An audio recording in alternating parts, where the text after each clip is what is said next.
آپ کی P D M حکومت 1 کے درمیان جو مسلم لیگ نون اور Peoples Party M Q M اور ان کی ذیلی جماعتیں جو تھی، انہوں نے نشانہ بنایا تھا پاکستان تحریک انصاف کو اور ہمارے محبوب قائد وزیر اعظم عمران خان صاحب کو۔ اس کے بعد آئی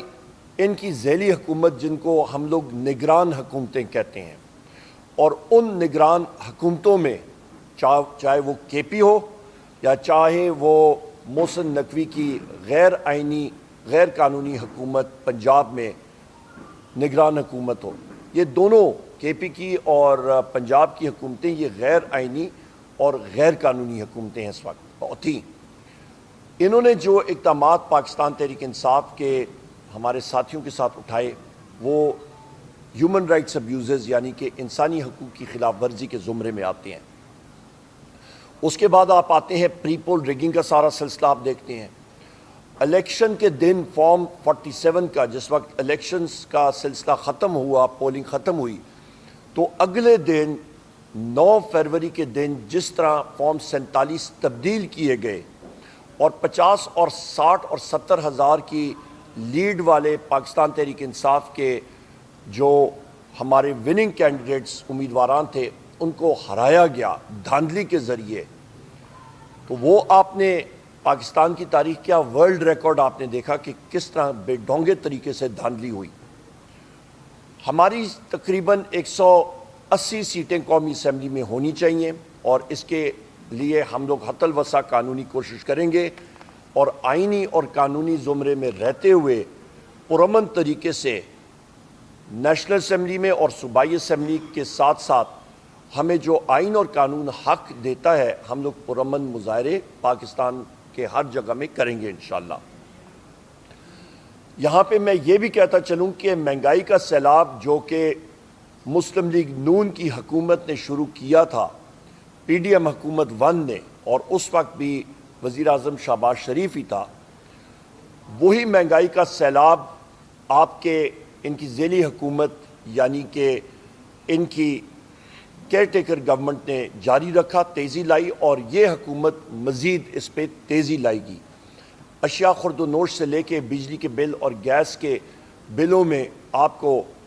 بہت زیادہ اضافہ اگلے کچھ دنوں میں نظر آئے گا۔ یہ اسمبلی ہم لوگ بار کہہ چکے ہیں کہ یہ مکمل نہیں ہے، اور ہم لوگ یہ بات کر رہے ہیں کہ یہ جو ابھی اللیگل غیر آئینی اور غیر قانونی وزیر اعظم اپنے آپ کو جو کہتا ہے جس کا نام شہباز شریف ہے، اور غیر آئینی غیر قانونی وزیر اعلیٰ جو بیٹھی ہیں پنجاب میں، ان کے ہاؤس ہی کمپلیٹ نہیں۔ اس کے ساتھ ساتھ میں یہ بھی کہتا چلوں کہ ہم لوگ ڈیمانڈ کرتے ہیں سی جے سپریم کورٹ آف پاکستان سے کہ خدارہ ان ایکٹیویٹیز کا از خود نوٹس لیں اور اس کا تدارک کریں۔ پاکستان یہ نہیں سہ سکتا۔ ابھی میں بات کرتا ہوں کہ یہ ایگزیکٹ انسٹنسز یعنی کہ یہ ایگزیکٹ وہ کون سے مواقع تھے جہاں پہ آپ نے دیکھا، یا وہ کون سے جگہ تھی جہاں پہ یہ ہیومن رائٹس ابیوزز ہوئیں۔ کل پاکستان میں مختلف شہروں میں ہمارے پرامن احتجاج ہوئے، اور وہ احتجاج پاکستان تحریک انصاف کی کال پہ ہوئے۔ کوئی گملہ کوئی چیز نہیں ٹوٹا۔ اسلام آباد میں بھی ہوئے، پنڈی میں ہوئے، لاہور میں ہوئے، مختلف سندھ کے شہروں میں ہوئے، کے پی میں ہوئے، بلوچستان میں، ہر جگہ ہوئے۔ پر آپ ستم ظریفی دیکھیں کہ پنجاب میں جتنے مظاہرے ہوئے وہاں پہ وزیر اعلیٰ پنجاب جو کہ غیر آئینی غیر قانونی طور پہ وہاں پہ بیٹھی ہیں، مریم نواز، ان کے کہنے پہ اور ان کے جو نیچے آئی جی جو سہولت کار ہیں، وہ تو ابھی پبلک سرونٹ نہیں رہا، وہ ایک گھریلو ان کا ایک سرونٹ یعنی کہ ان کا گھریلو ملازم بن کے رہ چکا ہے مسلم لیگ نون کا۔ اس کا نام ہے ڈاکٹر عثمان۔ وہ اور ان کا جو سٹاف ہے، جو پولیس سٹاف ہے، انہوں نے پاکستان تحریک انصاف کے لیڈران کو اور ورکرز کے خلاف دہشت گردی کے پرچے کیے، اور اس پہ ہمارے بیرسٹر سلمان اکرم راجہ صاحب اور بیرسٹر لطیف کھوسا صاحب جو کہ نامور قانوندان اور اس وقت ہمارے بیرسٹر لطیف کھوسا صاحب قومی اسمبلی کے ممبرز ہیں، ان کو اریسٹ کیا گیا۔ ہمارے تقریباً 100 سے زیادہ لوگوں کو اریسٹ کیا گیا، مختلف جگہوں میں ان کو لے کے گئے تھانوں میں۔ ابھی تک کوئی لوگ اریسٹڈ ہیں، کئیوں کے خلاف شدید قسم کے پرچے ہوئے ہیں، سیریس اوفینسز لگائے گئے ہیں، صرف اس لیے کہ وہ آواز حق اور سچ کی نہ اٹھائیں۔ پھر ہم لوگ آتے ہیں اسلام آباد کی طرف۔ اسلام آباد میں بھی شعیب شاہین صاحب ہو گئے، شیر افضل مروت ہو گئے، علی بخاری ہو گئے، عامر مغل ہو گئے۔ ان ساتھیوں کے خلاف بھی اسلام آباد پولیس نے مختلف پرچے کیے، سیریس ان پہ دفعات لگائے۔ کس لیے؟ صرف اس لیے کہ وہ اپنا آئینی اور قانونی حق ایکسرسائز کر رہے ہیں۔ ہم لوگ اس چیز کی شدید الفاظ میں مذمت کرتے ہیں۔ پبلک اکاؤنٹس کمیٹی کے ذریعے ہم لوگ ان کے اکاؤنٹس چیک کرائیں گے۔ ہم لوگ چیک کریں گے کہ انہوں نے، چاہے وہ سندھ پولیس ہو یا وہ پنجاب پولیس ہو یا اسلام آباد پولیس ہو، ان کی شاخرچیاں کیا ہوئی ہیں، ان کی پرفارمنس کیا ہے۔ اور یہ مجھے افسوس سے کہنا پڑتا ہے کہ پولیس کی پرفارمنس 0/0 رہی ہے۔ اور اس پہ میں جو یہ نگران دور میں کے پی پولیس بھی تھی، اس کو بھی ہم لوگ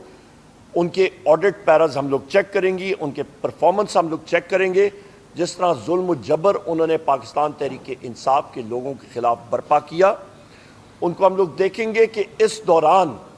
ان کی جو پرائمری بنیادی ڈیوٹی تھی، اور وہ ڈیوٹی تھی عوام کو تحفظ دینا، اس کے دوران کیا کرائم کی شرح انکریز ہوئی ہے، زیادہ ہوئی ہے یا کم ہوئی ہے۔ اور بدقسمتی سے افسوس سے کہنا پڑتا ہے کہ پولیس نے بجائے اس کے کہ اپنی پرائمری ذمہ داری وہ نبھاتے، بنیادی ذمہ داری نبھاتے اور ڈکیتوں کے خلاف جاتے اور کرائم کو، یعنی کہ آپ کے مختلف جو ڈکیتیاں ہو رہی تھی، چوریاں ہو رہی تھی، اس کے خلاف کام کرتے، ان کا ایک ہی مشن تھا۔ اور ان کے اوپر ان کے سربراہان نے ان کو کہا کہ پاکستان تحریک انصاف کو کچلا جائے، اور اس کی ہم لوگ شدید الفاظ میں خواتین و حضرات مذمت کرتے ہیں۔ ان لوگوں کے خلاف انشاءاللہ تعالیٰ، چاہے وہ کالنگ اٹینشن ہو، چاہے وہ ہماری پریولیجز کمیٹیز ہوں، چاہے وہ ایڈجرنمنٹ موشن ہو، چاہے وہ پبلک اکاؤنٹس کمیٹی ہو، چاہے وہ ہیومن رائٹس کمیٹیز ہوں، چاہے وہ انٹیریئر کی کمیٹی ہو، انشاءاللہ تعالیٰ ہم ان لوگوں کو، ان کو میں افسران نہیں کہوں گا، یہ ذاتی ملازم ہے۔ ایک انلیگل، غیر آئینی اور غیر قانونی وزیر اعظم جو اپنے آپ کو کہلاتا شہباز شریف اور مریم نواز کے، ان کو ہم لوگ بلائیں گے اور ان سے پوچھ گچھ ضرور کریں گے کہ آپ نے اپنے بنیادی حقوق اور اپنا جو آپ نے عہد اٹھایا تھا، اس کی آپ کیوں اور کیسے خلاف ورزی کر رہے ہیں، ان سے مل سکیں۔ اور یہاں پہ میں یہ بھی کہتا چلوں کہ بشرا بی بی کو جو فیسلٹیز دی جانی چاہیے، وہ ان ٹوٹو، وہ کمپلیٹ فارم میں دی جانی چاہیے۔ ان کا گھر یا سب جیل ڈکلیئر کیا گیا ہے، ان کو ایک چھوٹے سے کمرے تک محدود کیا گیا ہے، جو کہ ہیومن رائٹس کی وائلیشن ہے۔ ان کا کھانے کا مسائل ہے، وہ ابھی تک حل نہیں ہوئے ہیں، اس کی ہم لوگ شدید الفاظ میں مذمت کرتے ہیں اور ڈیمانڈ کرتے ہیں کہ بشرا بی بی کو آپ عمران خان صاحب کی کمزوری نہ سمجھیں۔ بشرا بی بی الحمدللہ ہمارے محبوب قائد وزیر اعظم پاکستان جناب عمران خان صاحب کی طاقت ہے۔